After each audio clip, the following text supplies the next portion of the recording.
So today I want to talk about the Stoner 63, and if I'm being honest with you guys, this gun has caused me a lot of issues, and I think it may have to do more with my playstyle than anything else. Let's just hop into it here and what I think about the Stoner 63. If you guys have been watching my videos for a bit, you know I break these videos down in 3 sequences: the brief history, damage, performance, and then lastly my opinion. So as usual, let's start with our brief history. So as it says here, the Stoner 63 is a light machine gun featured in Call of Duty Black Ops, Call of Duty Black Ops Declassified. I've never even heard of that.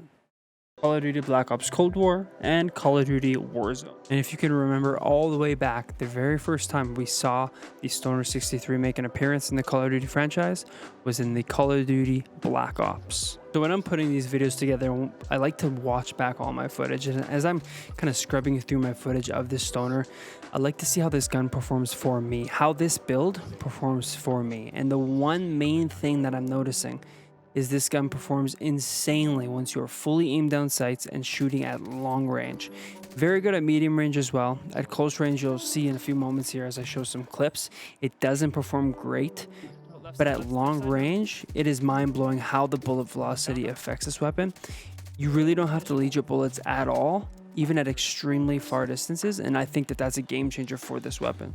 So you'll see with the few clips here, as you get caught in close range situations with this gun, the Stoner, it makes it a bit of a challenge, and you'll see that. I made this reference in the AMAX video, and it's even more so with any LMGs, and definitely with the Stoner. Once you get a guy up close, you just kind of feel like you're handcuffed. This is the best way to look at it. You just feel like your hands are tight to your body, and you don't have the actual capabilities to aim the way you would want to. So the damage stats for the Stoner 63 are a headshot being 51, chest being 37, and stomach and extremities being a 34.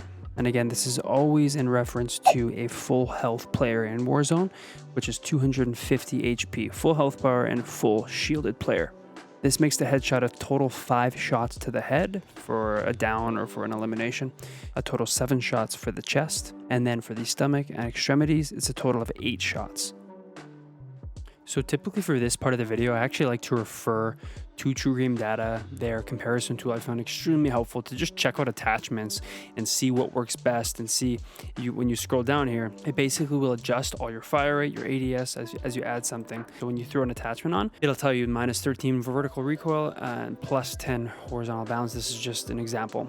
And it'll apply that to the numbers. So as you add attachments, if you just add something random, it'll continue to apply to those things in the bottom. It'll adjust everything to these actual stats in the bottom. So it'll make adjustments according to the adjustments that you make in the attachments. My only issue for this weapon right now is that the actual barrel, which is huge for bullet velocity, is actually not tested here. So for that reason, I'm actually just gonna hop over to my game attachments and just kind of show you specifically what's going on there. So for the muzzle, I use the agency suppressor in the bottom there. For the barrel, I use a 27 match grade.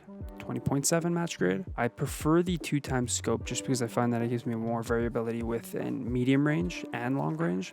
Whereas if you're using the 3x or the 4x, you're gonna find that it's gonna be more long range, and anything medium is gonna be far more challenging to scope in and out unless you got your ADS sensitivity very high. For underbarrel, I chose the field agent grip, and I'm just trying to do a build more specifically around damage and accuracy. And so that's what the field agent grip provides me with here is accuracy. If you look at the other ones, it brings that accuracy down quite a bit.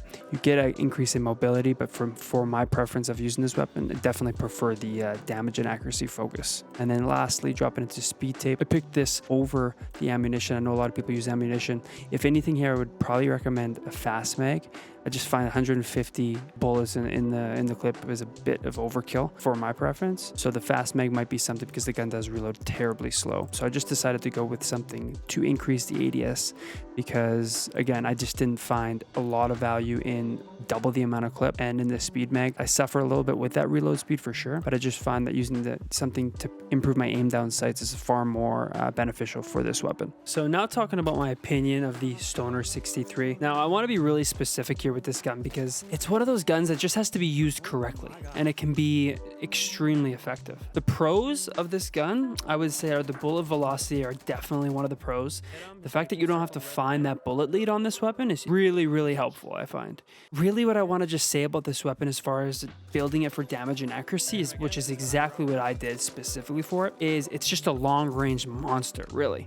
If you can control the recoil just a bit, there's really not a lot of recoil for a weapon like this. If you can control that recoil just a little bit, I don't think you're going to have any problems with it at long range. And if you're willing to throw 150 clip on this weapon, you're going to find that that's going to be more than sufficient enough to get a guy down. The bullet velocity is a game changer. I just think that I do like to move a lot in Warzone, and I know many people do. It's just a challenge because there's so much movement in Warzone, and if you're getting shot at distance, the only thing that's going to save you is your quick movement, your slide cancels and all that. And I think that this gun prohibits that. It does not allow you to move a whole lot, and it makes you feel clunky. It makes you feel just, it doesn't make you feel like the game is meant to play. And that's kind of quick and very, very movement based. And that's where you'll have a lot of success in this game. If you can conquer the movement system, you're going to have a lot of success. And I think that this gun definitely creates a challenge in that aspect. So just to sum it up, will I be using this gun in the future? I probably would say no. I try to look for guns that are going to be very, very good with movement, as well as a gun that's going to allow me to scope down relatively quick and be very, very effective at range as well. So it's hard to find those guns. There's really only a few at the moment. I do feel like this is not one of those guns that's going to allow you to do that effectively.